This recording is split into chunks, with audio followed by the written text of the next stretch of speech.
Welcome to our webinar, Survival of the Most Adaptable, Vital Signs and Performance Monitoring to Support Military Operationality.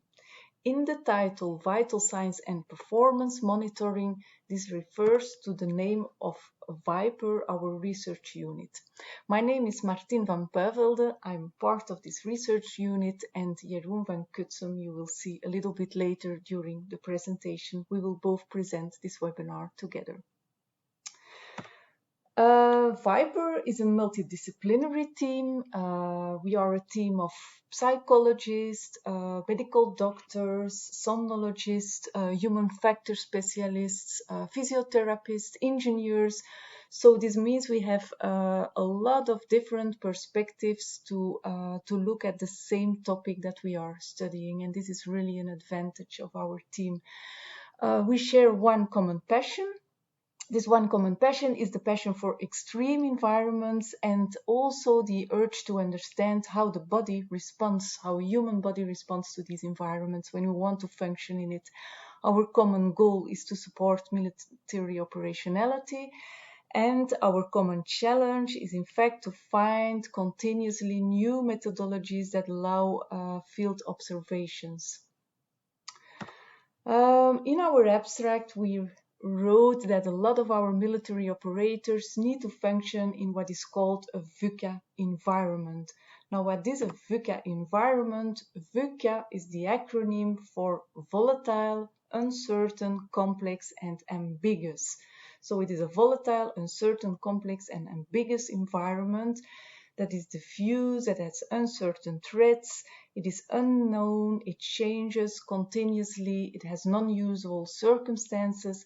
These circumstances can be related to the physical environment. Think about a harsh environment such as in Antarctica, or psychological environment. Think about isolation, confinement during missions. This can also be related to conflictful environments with unpredictable situations, situations where it is really difficult to take decisions, and it can also be related to material and personal research constraints. So this means that to function within a VUCA environment, it demands much more than just physical strength. And in fact, someone to function within a VUCA environment, someone needs really a particular mindset. A mindset that consists of high situational awareness, the readiness to take risks, and also the flexibility to adapt to these continuous changing and challenging situations. With Viper, we have been conducting and are still conducting different studies in different VUCA environments. For instance, within a military context, we have been conducting research for the Belgian Special Forces operators, for the land component. We have been conducting studies for the air component, for jet fighters, helicopter pilots, also for the Navy component, more specific for in a submarine environment. This was in collaboration with Dutch Defense. Currently, we are conducting a study for the medical component, which is partly in a military context and partly in a civilian context. And I think we can say that we have quite a history of sleep research in Antarctica. We have been conducting sleep studies in Antarctica on 4 bases on Antarctica, and 4 bases with different characteristics in function of the latitude, so a different latitude, different altitude, different psychological aspects such as the confinement and the isolation aspects that are different over the different stations. After some long hesitation, for today we have decided to focus and to zoom in on the air component. And for this I will first give the floor to Jeroen. Hello everyone, my name is Jeroen van Kutsum, and as Martin already explained, I will give an example of another research project that we have run within the military context. and is entitled Trait Inter-Individual Differences in the Effectiveness of Modafinil. I will also work around the VUCA characteristics of this research project, also go into detail about the human factors that we followed up or that we evaluated, and then eventually end with some military operationality guidelines. So to start off, I would like to introduce you to the population that we did this research in, or that we performed this research in, and that was with the Belgian pilot community. And actually, within this community, it's known that sleepiness or fatigue sometimes occurs, and of course, these perceptions occur due to the VUCA environment that the pilot community needs to work in. And the VUCA characteristics are actually, for example, the around-the-clock operations, long flights, the variable scheduling, and so on. And this creates an environment in which sleepiness and/or fatigue are sometimes triggered. And of course, this is something that we would like to avoid because, as for example, in a US Air Force report that was published not so long ago, it was mentioned that 3.9% of the mishaps were fatigue related, and that 1/4 of this 3.9% was classified as a severe mishap. And this is actually the most important thing about it, because eventually this results in a 2.1 billion of medical expenses and property damage. And for sure, this eventually results in wanting to avoid and or to counteract those perceptions and feelings of fatigue and sleepiness.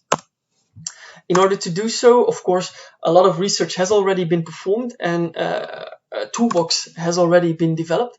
And this toolbox is often subdivided into in-flight countermeasures and pre- and post-flight countermeasures. We are going to talk today about the in-flight countermeasures, and within in-flight countermeasures you have multiple possibilities, such as napping, such as daylight exposure, but also pharmacological substances and the intake of it. And that's where we will be focusing on within this research project, or where we focused on within this research project.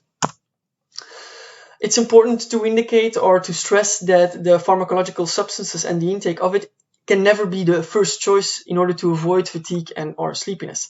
And why it can never be the first choice? Well, it can come with unwanted side effects, and it can eventually create stimulant dependency, two things that we for sure do not want, surely not within a high-risk environment such as the pilot community.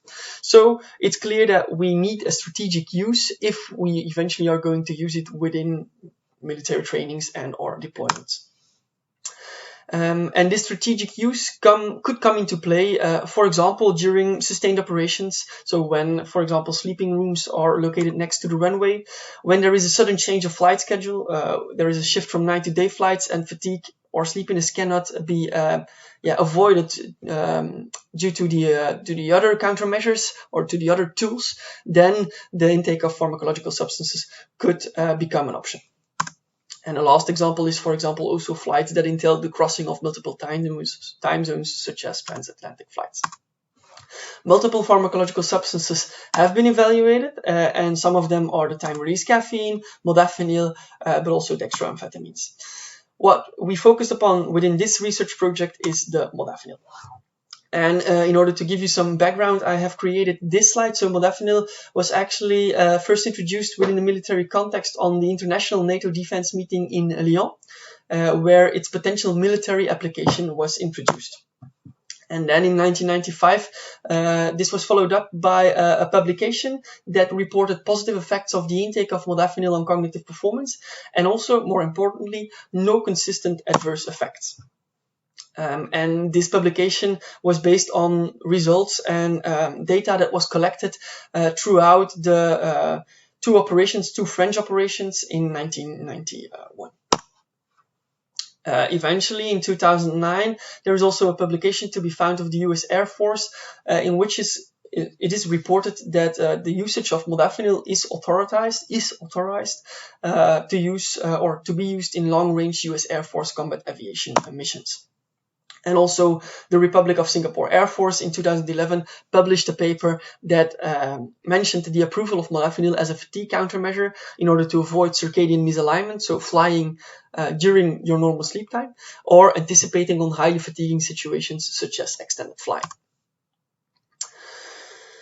We ourselves also did a systematic review to get some more background on modafinil and about its use in military context, and it's published. It's entitled "A State-of-the-Art Review on the Use of Modafinil as a Performance-Enhancing Drug in the Context of Military Operationality," as you can see in the top left corner of this slide. And we actually pose ourselves the question whether modafinil really is a cognitive enhancer, as it is sometimes called. And by performing this review, we eventually pinpointed 4 important follow-up questions or research questions that need to be addressed in future research in order to eventually be able to implement modafinil in a military context. For example, in terms of the dose-response relationship, so how much modafinil can be taken in over which amount of time, still unclear up to date.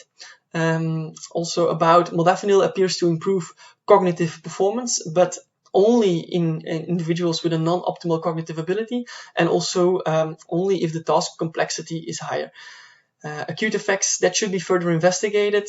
Is there any risk for overconfidence when you've taken in modafinil or not? This is also an important one, certainly in terms of the military operationality.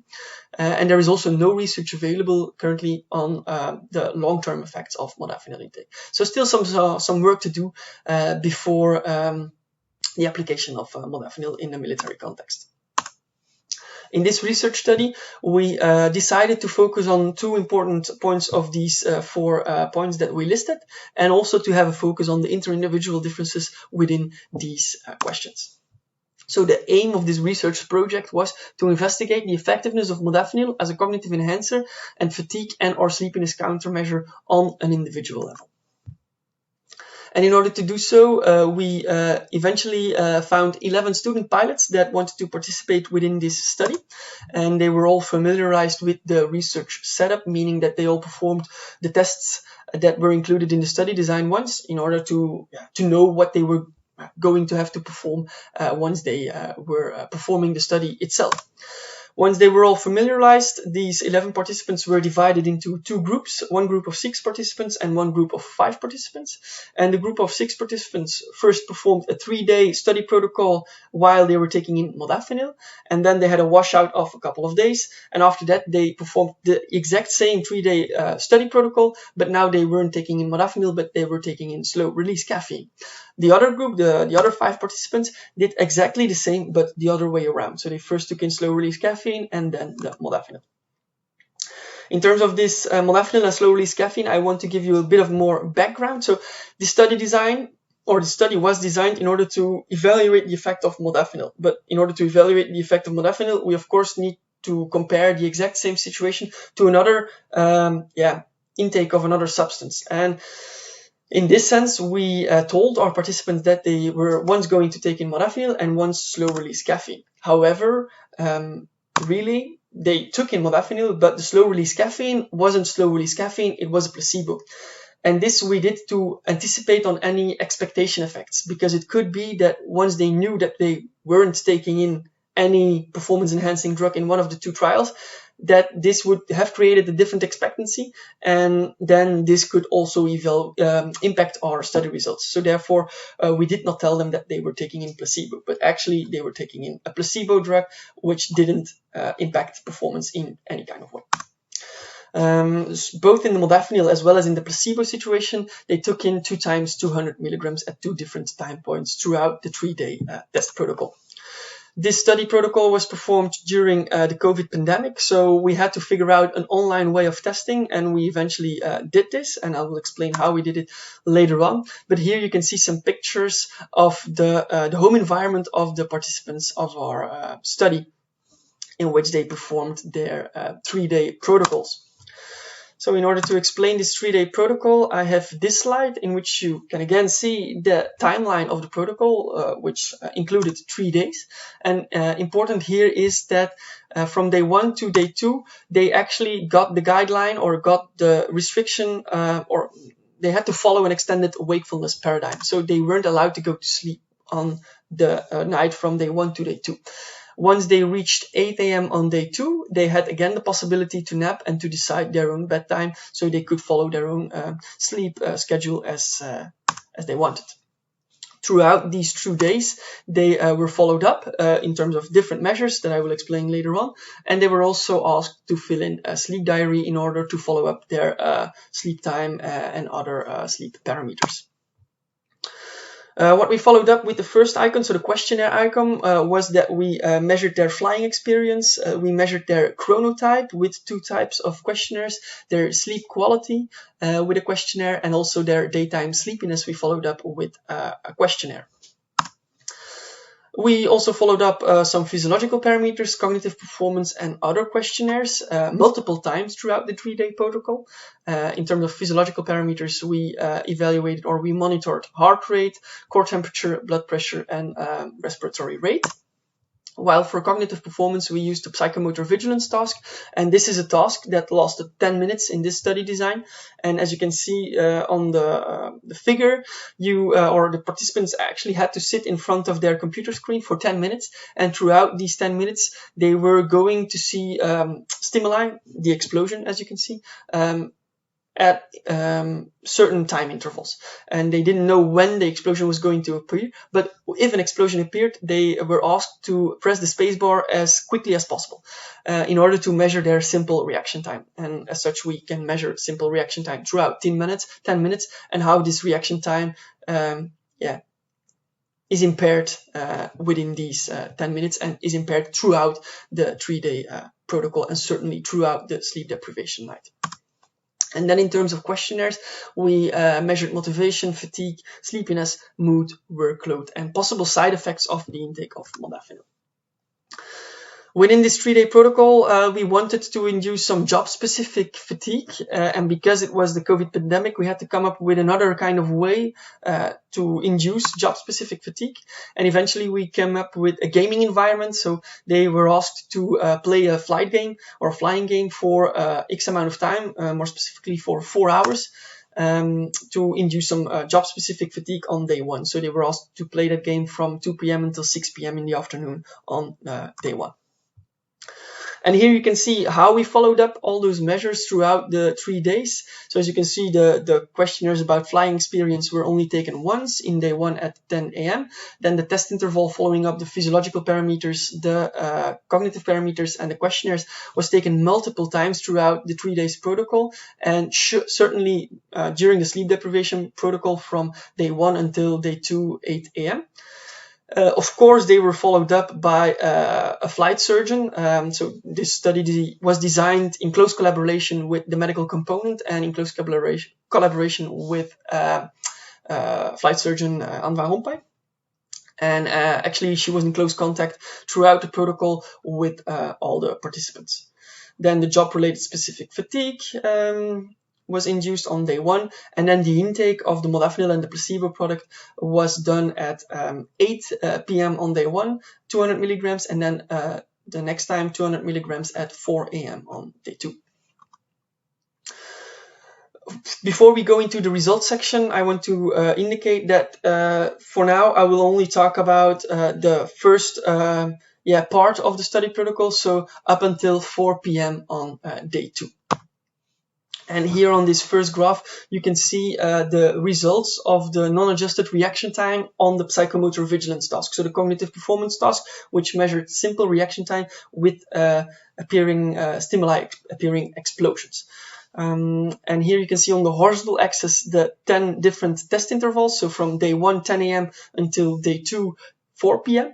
And on the vertical axis, you can see the non-adjusted reaction time on the psychomotor vigilance task. So just the raw reaction time. The solid line indicates the reaction time and the evolution of reaction time throughout the placebo condition, so without taking in the modafinil. And the dashed line indicates the reaction time in the modafinil condition, so with taking in the modafinil. And you can clearly see that throughout the sleep deprivation protocol, so the orange square on this graph, that participants in the modafinil condition on average succeed in keeping their reaction time more or less stable throughout it. However, in the placebo condition, they are not able to do this, and their reaction time increases and they become slower throughout the night of sleep deprivation. You can see here the blue square actually indicates the baseline measurement, and the green square indicates the recovery period. So once they were able to take naps again and to decide their own sleep schedule. And then the two yellow squares indicate when modafinil or the placebo product was taken in. So there were some significant differences here as well, which can be seen with, or which are indicated with the arrows that just appeared. A similar image for subjective sleepiness, so how sleepy do you feel? And here we see again the same, so the dashed line is the modafinil condition, the full line is the placebo condition, and here again we see that in the modafinil condition, participants succeeded to be less sleepy compared to the placebo condition. Again, these were significant effect at some time points, so at 2 a.m. and 4 a.m. during the sleep deprivation protocol. But there was also a significant effect in the recovery period, as can be seen with the arrows, or as are indicated with the arrows at 12 a.m. and 4 p.m. on day 2. And this indicates actually that that there might be a rebound effect of modafinil intake, in which participants perceive more sleepiness once they begin or start their recovery period. So this is something that surely needs to be taken into account, surely within a military context. Then we also followed up some physiological parameters, but here you can see that there was no difference in heart rate whatsoever due to modafinil intake. Also no difference in terms of systolic blood pressure. So that all seemed fine. And then, as explained, we also wanted to check whether the intake of modafinil resulted in some overconfidence, and this we did with evaluating their self-evaluation. So we asked them before every psychomotor vigilance task, how well do you think you're going to perform? And they had to indicate that on a scale from 0 to 100. And you can see this scale on the right vertical axis of this slide. So it was just a visual analog scale from 0 to 100. How well do you think you're going to perform on the psychomotor vigilance task? And then here on the left vertical axis, you can again see the non-adjusted reaction time, this time only for the placebo situation. And you see that the reaction time, as we saw earlier, goes up throughout the sleep deprivation protocol. So the solid line. However, the triangles that are not connected by a line, those are the prospective self-evaluation scores. You can see that participants indeed also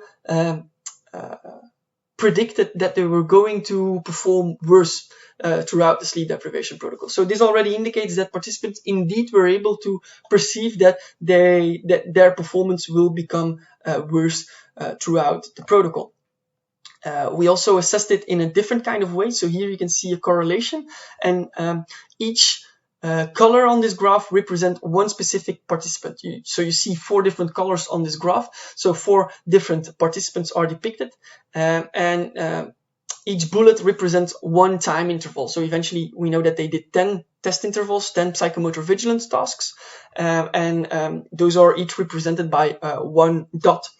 And you can see that all participants, if we put a line, go from the left top corner of the graph to the right bottom corner of the graph. And this already indicates that participants are indeed able that if they eventually perform worse on the psychomotor vigilance task, so they become slower, that their prospective self-evaluation score will also be worse, so lower. So they scored, as you can see for the red participant, the lowest score was 60, and this was also one of his slowest reaction times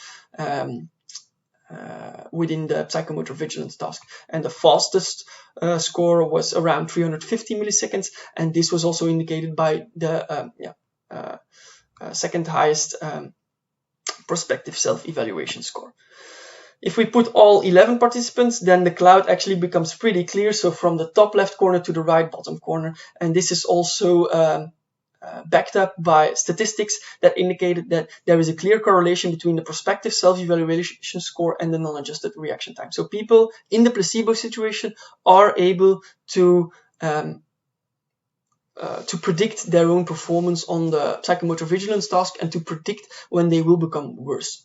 However, if I now show you the modafinil condition, then you see that this image is less clear. So we here see a less clear image from the left top corner to the right bottom corner. And this is also backed up by the statistics, because here this correlation is not significant, meaning that in the modafinil condition, participants were less able to predict their own performance and less able to predict when they would become worse and when not. So this already indicates not that they were overconfident, but it does indicate that there might be some issues with predicting your own performance on a specific task when taken in modafinil. Besides that, we also evaluated symptoms and the normal symptoms. So symptoms such as headache, diarrhea, light nausea, and palpitations and nervousness. And you can see on this table for the 11 participants when they actually perceived those kinds of side effects. And why I show this table?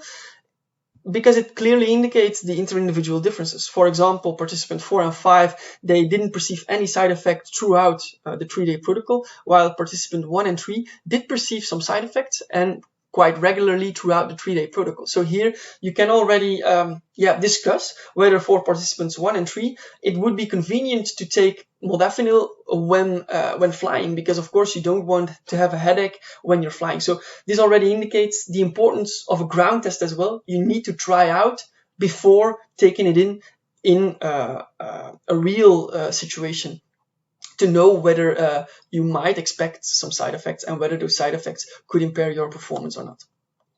We also followed up those inter-individual differences in terms of cognitive performance. So here again, a graph on the reaction time on the psychomotor vigilance task. But what we did this time is we subtracted the modafinil score from the placebo score.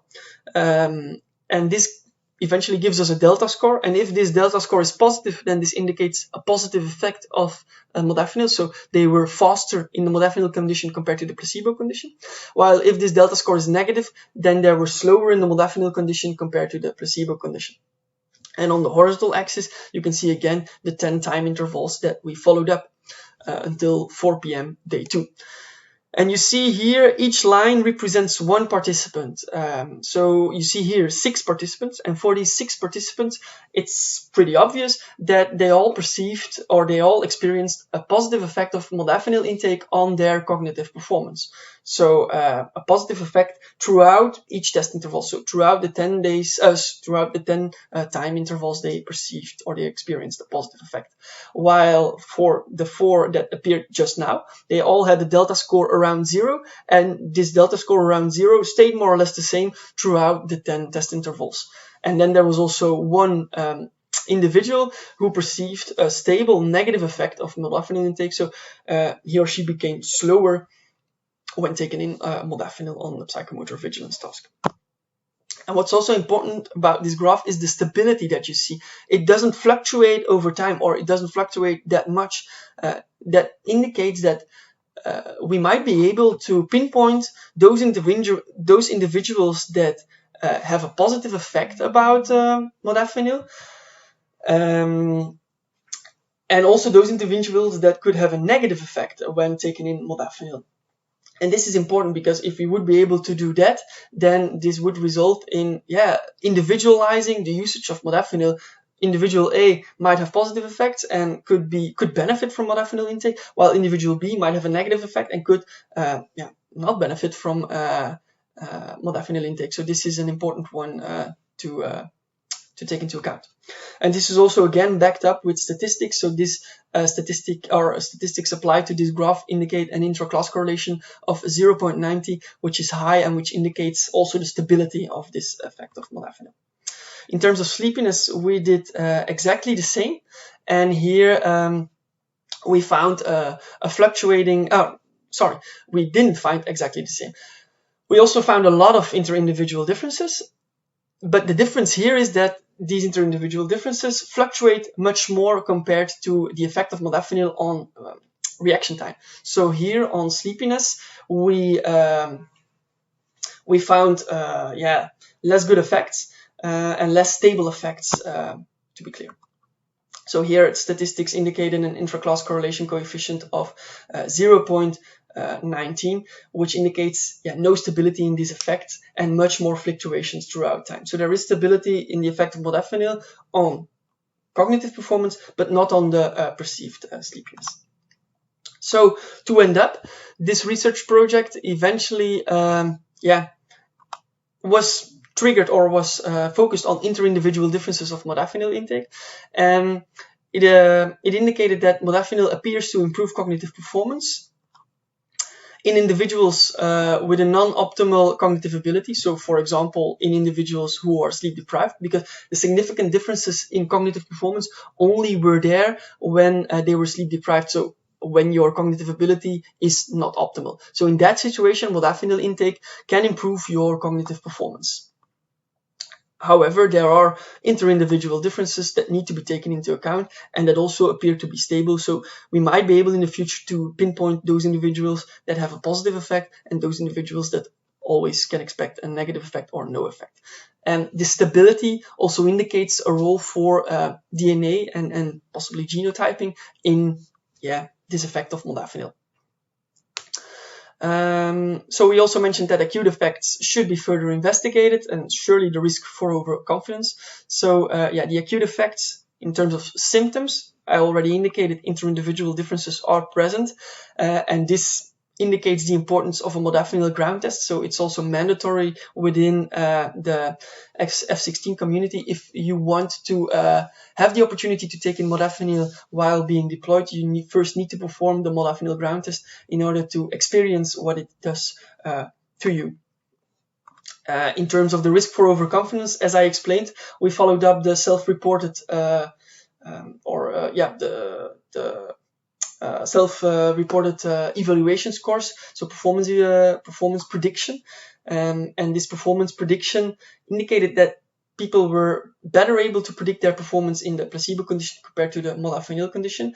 It doesn't really indicate that they were overconfident, but it does raise some yellow flags, and it is unclear whether there is any risk for overconfidence. So this should surely be followed up with extra research in the future. And it again underlines and stresses that subjective self-evaluation is a bad predictor of performance. So to conclude, in order to counteract sleepiness and or fatigue, modafinil can surely be a tool within our fatigue and sleepiness countermeasures toolbox. However, key messages are modafinil improves human functioning when sleep deprived, but watch out for the rebound effect in terms of sleepiness. You might feel more sleepy after a sleep deprivation night when you've taken in modafinil compared to when you've taken in nothing. There are stable inter-individual differences in modafinil effectiveness in terms of cognitive performance, but not in terms of perceived sleepiness. And there is the importance of a modafinil ground test to exclude negative side effects and to test the effectiveness and also anticipate on any mission stress or when you're taking it in the first time when you're being deployed or on training. So these are actually the conclusions in terms of military operationality. And then I give the word back to Martin. Thank you for your attention. So the next study I want to present was a feasibility study on the early detection of acute hypobaric hypoxia through voice stress analysis. Acute hypobaric hypoxia is the lack of oxygen that we can experience when we are exposed to high altitude, which is due to changed conditions of atmospheric pressure. There is a nonlinear relationship between altitude and atmospheric pressure, and with that, the time of useful consciousness that we have when we have to operate in these conditions. So, for instance, to understand this nonlinear relationship, when we are flying, for instance, on 20,000 feet unprotected, we have about 30 minutes or more of time of useful consciousness. However, just 2,000 feet higher, on 22,000 feet, we only have 5 to 10 minutes left. So this is really a non-linear relationship. What does acute hypobaric hypoxia does with the body? It undermines the breathing, it decreases our supply of oxygen to the brain and the body, which result in a deterioration of cognitive, psychological, and other operational functioning. But what is really the danger of hypoxia is that we are often not aware of it when we are getting hypoxic, and that we can feel indifferent about it. So this indifference in combination with cognitive impairment is in fact a very dangerous aspect, and that's why hypoxia, and certainly acute hypobaric hypoxia, is called the silent killer. Now, pilots that are at risk for acute hypobaric hypoxia are trained to learn to recognize their symptoms, but even when you are trained at the moment that you get hypoxic and that you recognize the symptoms, it is possible that you already start to be operational impaired, and so that remedial action is already compromised. So, because of this danger and this insidiousness of the phenomenon, pre-symptomatic detection is desired. And this means that we are in fact in need of a very highly sensitive behavioral output. Now, let me show you this scan of someone who is talking and who's having a voice output. You see that speech, in fact, is a good candidate, because speech is a psychophysiological process. It's a voice output and demands a coordination of approximately 100 muscles. It involves a diverse network of cranial and spinal nerves. It involves subcortical and cortical part of the brain and your cardiorespiratory processes. So this means that stress, for example, which is also a cardiorespiratory process, is very much related and interrelated with voice output, which we can, for example, sometimes see with people who have stage fright. For example, related to hypoxia, Johnston and al., they observed that slurred speech was in fact the most stable symptom in recurrent hypobaric hypoxia trainings. So that's why we have chosen speech as a candidate for pre-symptomatic detection of hypoxia. Now, the variables that we have chosen and that we selected to use as a measure unit, we have chosen them for two reasons. Firstly, because we wanted them to be related with physiological underlying processes, and secondly, because we want them to carry the feasibility to allow a real-life analysis. So this couldn't be voice outputs and measure units that were too complex for analysis. So the first one we selected was the fundamental frequency, and more specifically, in fact, the range in fundamental frequency between one syllable and the other, because this, when this is really large, this range says something about the fluctuations in intonation. Technically, the fundamental frequency is the frequency rate of the closure and the opening pulses of your vocal folds during phonation, which is expressed in hertz, or the number of pulses per second. The physiological process that is related to it and underlying to this process is related to arousal, to sympathetic reactivity. The other measure unit that we selected was voice onset time. It is a measure that was already used in research where they used speech and related speech to hypoxia.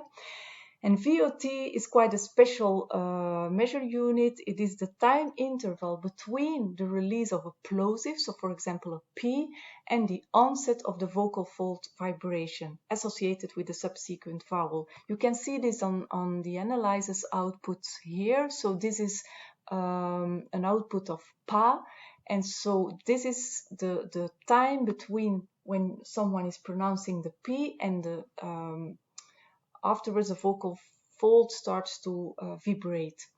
Now this measure unit, this variable, is related to respiration. So it is a respiratory factor, and it is related to more the parasympathetic part of the autonomous nervous system. So in a pilot study, we developed a standardized speech test that consisted of nonsense words and that were most suitable for standardized comparisons independent from the language.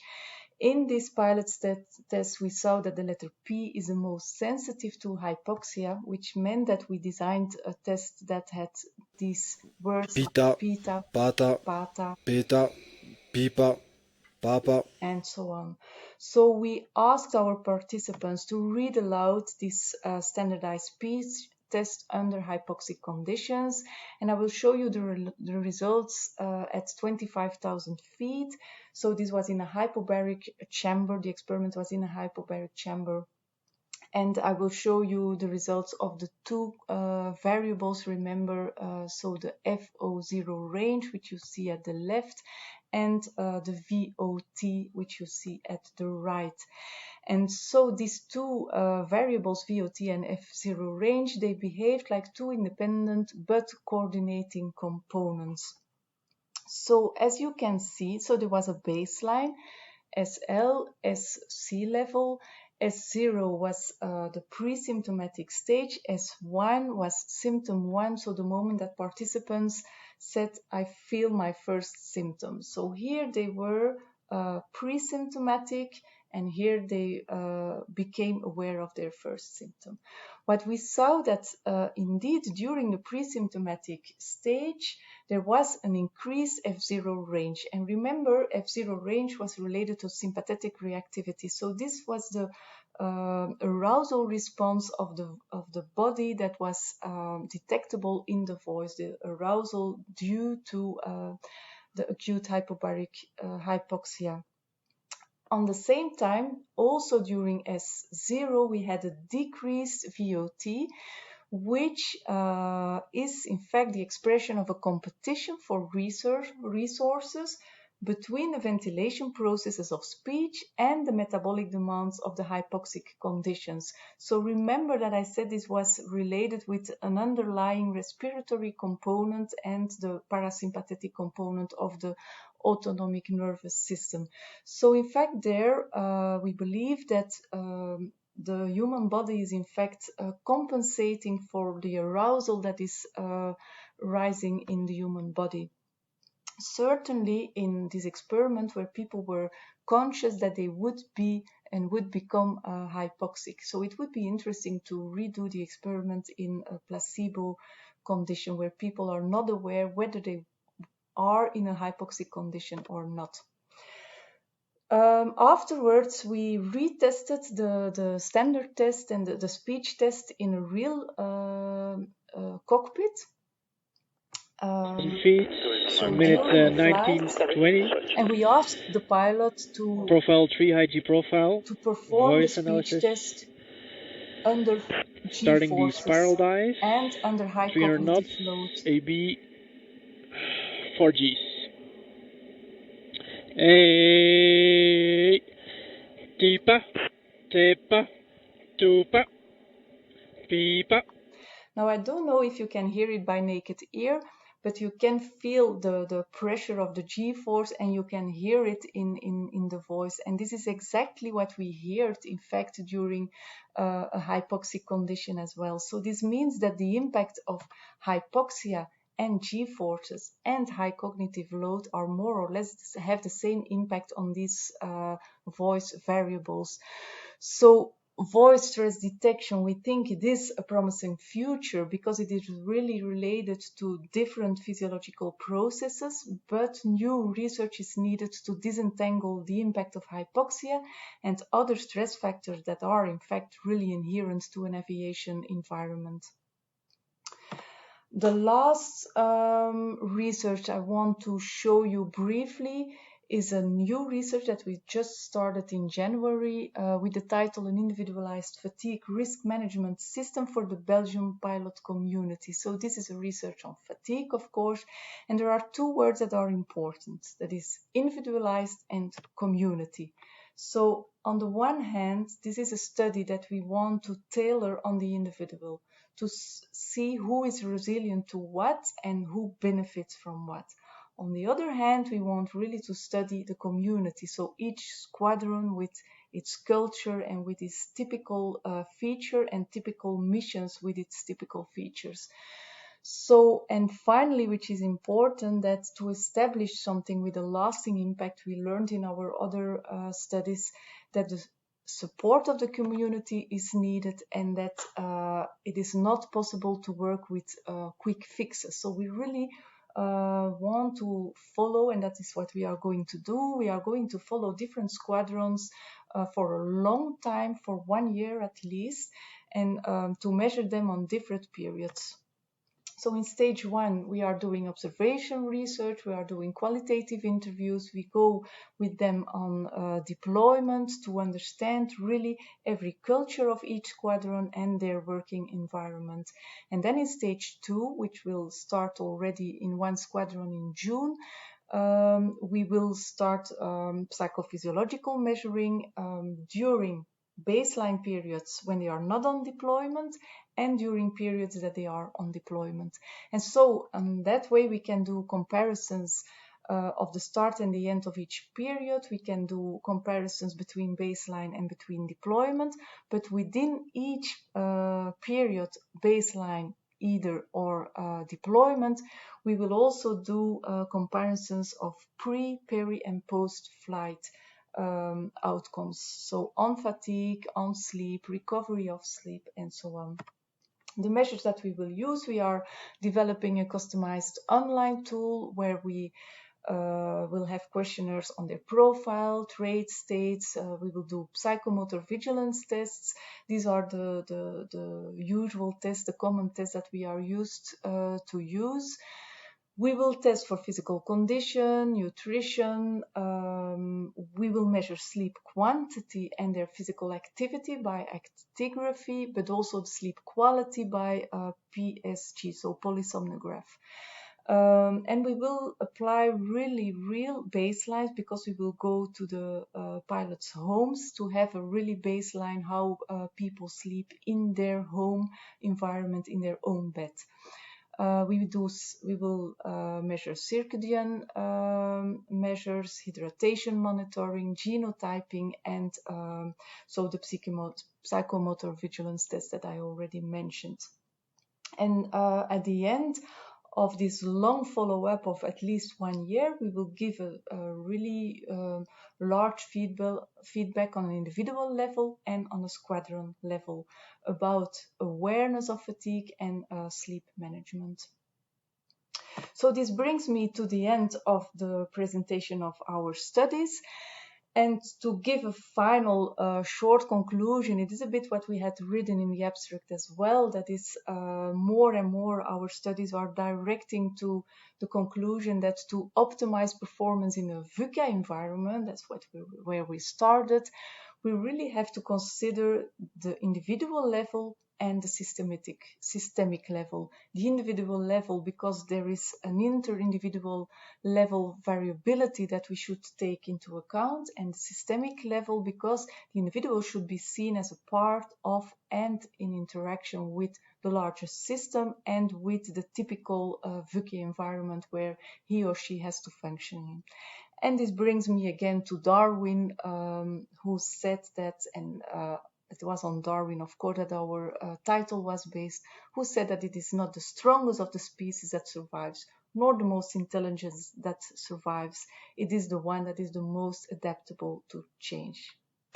So we really want to thank you for listening, and I have put the mail addresses of me and Jeroen. Thank you very much.